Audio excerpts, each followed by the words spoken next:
Hello everyone, welcome to my YouTube channel Gyanoday Drishti. आज की video सभी परीक्षाओं की दृष्टि से महत्वपूर्ण है। आज हम भारतीय संविधान से संबंधित 30 महत्वपूर्ण प्रश्नों को हल करेंगे। 30 में से आपका क्या स्कोर रहा, कमेंट करके ज़रूर बताइएगा। पहला प्रश्न है, भारत में संविधान को कब ग्रहण किया गया? ऑप्शन है 1945, 1950, 1949 या 1958। आंसर है भारत में संविधान को 1950 में ग्रहण किया गया था। बात की जाए भारतीय संविधान बनकर कब तैयार हुआ था, तो 26 नवंबर 1949 को भारतीय संविधान बनकर तैयार हुआ था व 26 जनवरी 1950 को भारतीय संविधान लागू कर दिया गया था।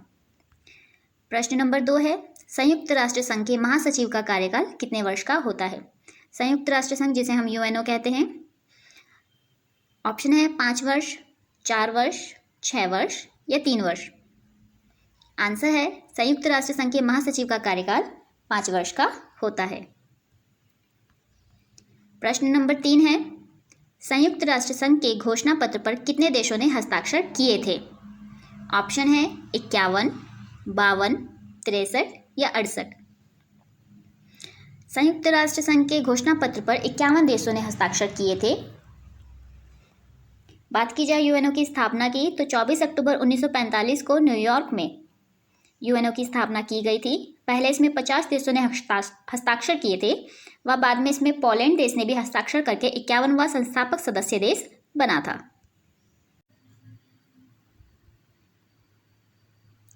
प्रश्न नंबर 4 है, प्रारूप समिति के अध्यक्ष कौन थे?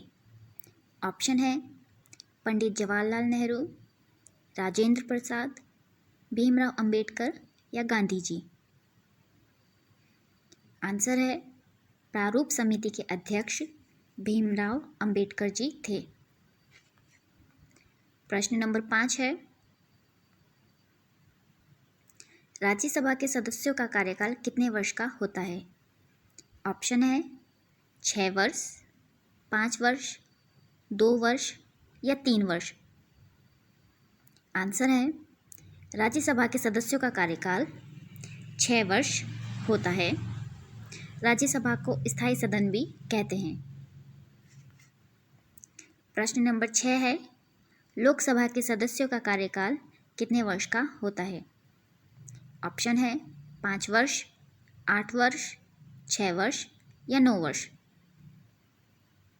आंसर है लोकसभा के सदस्यों का कार्यकाल 5 वर्ष का होता है व लोकसभा अस्थायी सदन कहलाता है। प्रश्न नंबर 7 है, भारत छोड़ो आंदोलन के समय कांग्रेस के अध्यक्ष कौन थे? ऑप्शन है सुभाष चंद्र बोस, जवाहरलाल नेहरू, मौलाना अबुल कलाम या जेपी कृपलानी। आंसर है भारत छोड़ो आंदोलन जो कि 1942 में शुरू किया गया था। उस समय कांग्रेस के अध्यक्ष थे मौलाना अबुल कलाम। प्रश्न नंबर 8 है, सर्वोच्च न्यायालय को न्यायिक पुनरीक्षण का अधिकार किस अनुच्छेद में है? ऑप्शन है अनुच्छेद 137, अनुच्छेद 143, अनुच्छेद 125 या अनुच्छेद 148। आंसर है सर्वोच्च न्यायालय को न्यायिक पुनरीक्षण का अधिकार 137 अनुच्छेद में प्राप्त है। प्रश्न नंबर 9 है, सर्वोच्च न्यायालय में कुल कितने न्यायाधीश होते हैं? ऑप्शन है 23, 34, 11 या 28। आंसर है सर्वोच्च न्यायालय में कुल 34 न्यायाधीश होते हैं। प्रश्न नंबर 10 है, भारत में कुल कितने उच्च न्यायालय हैं? ऑप्शन है 20, 28, 23 या 25।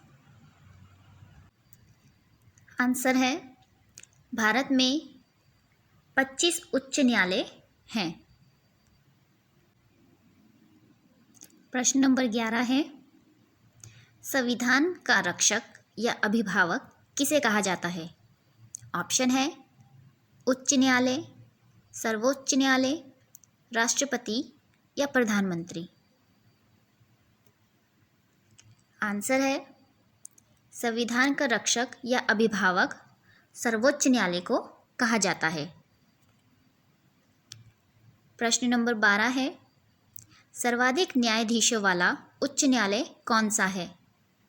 ऑप्शन है उत्तराखंड उच्च न्यायालय, पटना उच्च न्यायालय, इलाहाबाद उच्च न्यायालय या इनमें से कोई नहीं। आंसर है सर्वाधिक न्यायाधीशों वाला उच्च न्यायालय है इलाहाबाद उच्च न्यायालय। प्रश्न नंबर 13 है, जब क्रिप्स मिशन भारत आया तो उस समय भारत का वायसराय कौन था? ऑप्शन है Lord Canning, Lord Linlithgow, Lord Hardinge या लॉर्ड चेम्सफोर्ड। आंसर है जब क्रिप्स मिशन भारत आया था यानी कि 1942 में, उस समय भारत के वायसराय थे लॉर्ड लिनलिथगो। नेक्स्ट प्रश्न है, भारतीय संविधान की अवशिष्ट शक्तियाँ किसमें निहित हैं? ऑप्शन है राष्ट्रपति, राज्यपाल में, संसद में या प्रधानमंत्री में। आंसर है भारतीय संविधान की अवशिष्ट शक्तियाँ संसद में निहित है। प्रश्न नंबर 15 है, पंचायतों का कार्यकाल कितने वर्षों का होता है? ऑप्शन है 6 वर्ष, 3 वर्ष, 2 वर्ष या 5 वर्ष। आंसर है पंचायतों का कार्यकाल 5 वर्ष का होता है। नेक्स्ट प्रश्न है, भारत के संविधान में कितने प्रकार के आपातकाल हैं? ऑप्शन है 3, 4, 6 या 8। आंसर है भारत के संविधान में 3 प्रकार के आपातकाल हैं। बात की जाए आपातकाल कब कब लगाया जा सकता है? ये लगाया जा सकता है सशस्त्र विद्रोह पर, बाहरी आक्रमण पर या वित्तीय संकट की स्थिति पर आपातकाल लगाया जा सकता है। अनुच्छेद 352 के तहत राष्ट्रीय आपातकाल लगाया जा सकता है, जबकि 356 के तहत राज्यों में आपातकाल लगाने का प्रावधान है व 360 के तहत वित्तीय आपातकाल लगाया जा सकता है। अभी तक भारत में 3 बार राष्ट्रपति आपातकाल लगाया गया है। प्रश्न नंबर 17 है, प्रारूप समिति के कुल कितने सदस्य थे? अभी हमने पहले ही एक प्रश्न किया था जिसमें जो प्रश्न यह था कि प्रारूप समिति के अध्यक्ष कौन थे, जिसके अध्यक्ष थे भीमराव अंबेडकर। अब बात की जा रही है प्रारूप समिति के कितने सदस्य थे, तो ऑप्शन है 7, 8, 10 या 12। आंसर है प्रारूप समिति के 7 सदस्य थे। प्रश्न नंबर 18 है, समान नागरिक सुविधा लागू करने वाला एकमात्र राज्य है? ऑप्शन है पंजाब, कर्नाटक, मध्य प्रदेश या गोवा। आंसर है समान नागरिक सुविधा लागू करने वाला एकमात्र राज्य, पहला राज्य बना है गोवा।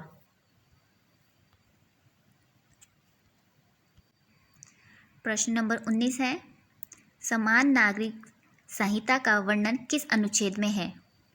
ऑप्शन है अनुच्छेद 42, अनुच्छेद 24, अनुच्छेद 44, अनुच्छेद 45। आंसर है समान नागरिक संहिता का वर्णन किया गया है 44वें अनुच्छेद में। प्रश्न नंबर 20 है, सूचना का अधिकार विधेयक को कब पारित किया गया? ऑप्शन है 2006, 2005, 2004 या 2007। आंसर है सूचना का अधिकार विधेयक 2005 में पारित किया गया। बात की जाए तारीख की तो 12 मई 2005 को संसद में इसे पारित किया गया था। 15 जून 2005 को राष्ट्रपति द्वारा इसे अनुमति दी गई थी व 12 अक्टूबर 2005 को जम्मू कश्मीर को छोड़कर पूरे भारत में सूचना के अधिकार को लागू कर दिया गया था। प्रश्न नंबर 21 है, संयुक्त राष्ट्र संघ की कार्यकारी भाषाएं कौन सी है? ऑप्शन है अंग्रेजी एवं फ्रेंच, जर्मन व अंग्रेजी, हिंदी व अंग्रेजी, इनमें से कोई नहीं। आंसर है संयुक्त राष्ट्र संघ यानी कि यूएनओ की कार्यकारी भाषाएं हैं अंग्रेजी एवं फ्रेंच। यूएनओ की अन्य भाषाओं की बात की जाए तो स्पेनिश, अरबी, एशियन व चाइनीज भाषा प्रयोग की जाती है। प्रश्न नंबर 22 है, संयुक्त राष्ट्र संघ का मुख्यालय कहाँ है?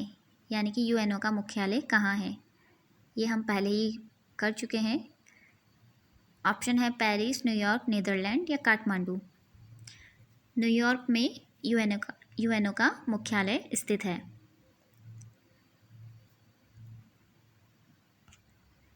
प्रश्न नंबर 23 है, हिंदी को राज्य भाषा की मान्यता कब मिली थी? ऑप्शन है 1950, 1947, 1951 या 1949। आंसर है हिंदी को राज्य भाषा की मान्यता 14 सितंबर 1949 को दी गई थी। प्रश्न नंबर 24 है, विश्व शांति के लिए यूएनओ का कौन सा अंग उत्तरदायी है? ऑप्शन है महासभा, सचिवालय, सुरक्षा परिषद या प्रन्यास परिषद। आंसर है सुरक्षा परिषद। सुरक्षा परिषद की बात की जाए तो इसे पुलिसमैन नाम से भी जाना जाता है। इसके सदस्य देशों की बात की जाए तो इसमें 15 देश सम्मिलित हैं, जिसमें से 5 स्थायी हैं व 10 अस्थायी हैं। 5 देश जो स्थायी हैं वहाँ है यूएसए, ब्रिटेन, फ्रांस, रूस व चीन। इन 5 देशों को वीटो शक्ति भी प्राप्त है।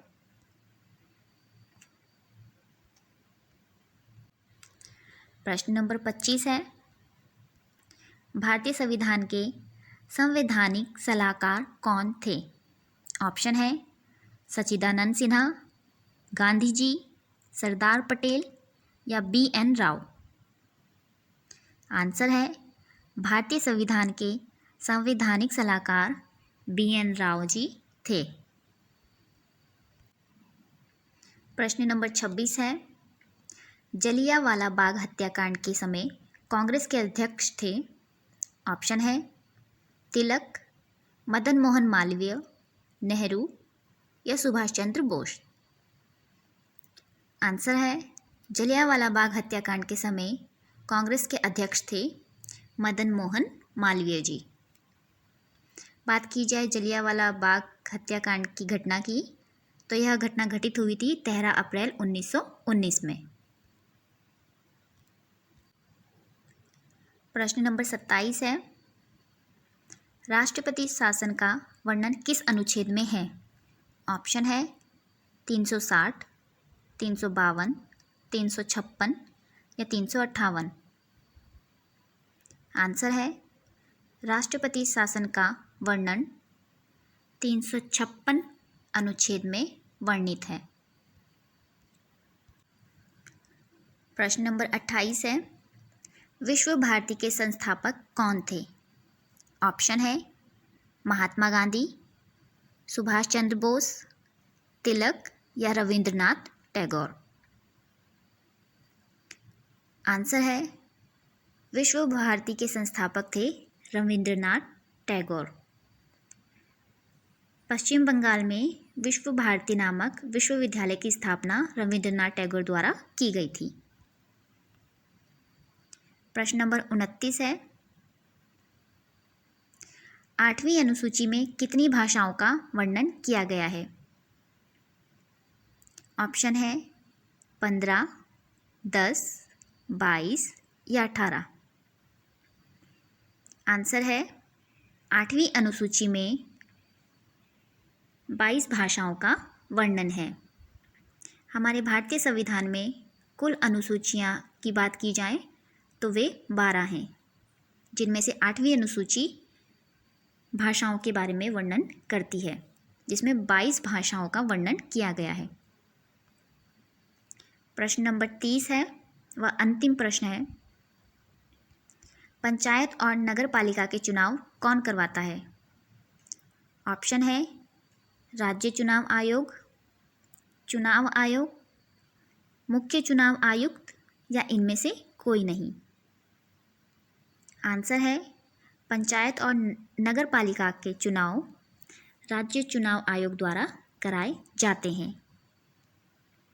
30 में से आपका क्या स्कोर रहा, कमेंट करके ज़रूर बताइएगा। Thank you for watching.